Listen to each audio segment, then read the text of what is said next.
नमस्कार, प्रणाम। स्वागत करती हूँ अपने YouTube चैनल दीपिका पंडित ऑफिशियल पर। आज मैं आप सभी के लिए लेके आई हूँ एक प्यारा सा सुंदर सा दहेज गीत, जो कि अभी अंजू पांडे के बारे में मैं कुछ ऐसा लिखी हूँ। अगर आप लोगों को अच्छा लगे तो अपना प्यार दुलार आशीर्वाद जरूर देना और आप कमेंट में भी बताना गाना कैसा लगा। और आप लोग भी अंजू पांडे का सपोर्ट करिए और उन्हें इंसाफ दिलाइए।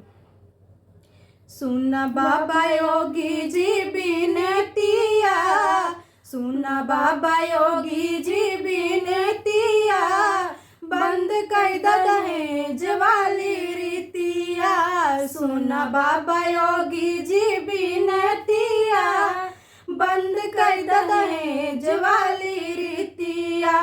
सुना बाबा योगी जी बिनतिया, बंद कर दहेज वाली रीतिया।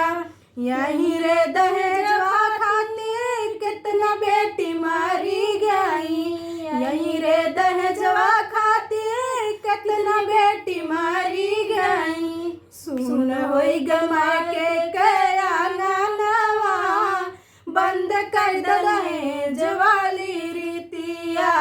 सुन होई गमा के अंगनवा, बंद कर दहेज वाली रीतिया। सुना बाबा योगी जी बिनतिया, बंद कर दहेज वाली रीतिया। सुना बाबा योगी जी बिनतिया, बंद कर दहेज वाली रीतिया। यहीं रे दहेजवा खातिर सरियन के मार पड़ई, यहीं रे दहेजवा खातिर सरियन के मार पड़ई। गरम कई के डालै कुली तेल होगी, बंद कर दहेज वाली रीतिया। गरम कई के डालै कुली तेल होगी, बंद कर दहेज वाली रीतिया। सुना बाबा योगी जी बिनतिया, बंद कर दहेज वाली रीतिया। सुना बाबा योगी जी बिनतिया, बंद कर दहेज वाली रीतिया।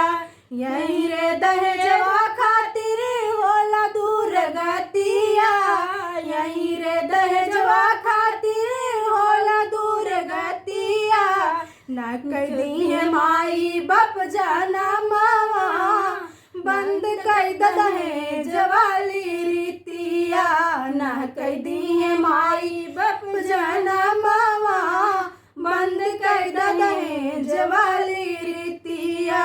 सुना बाबा योगी जी बिनतिया, सुना बाबा योगी जी बिनतिया, बंद कर दहेज वाली रीतिया।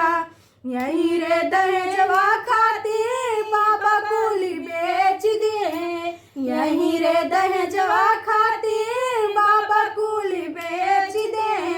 बेची के बाबा अपने बेटी के बियाह किए, बेची के बाबा अपने बेटी के बियाह किए। तब होला इतनी दूर गतिया, बंद कर दहेज वाली रीतिया। तब होला इतनी दूर गतिया, बंद कर दहेज वाली रीतिया। सुना बाबा योगी जी बिनतिया, सुना बाबा योगी जी बिनतिया, बंद कर दहेज वाली रीतिया। सुना बाबा योगी जी बिनतिया।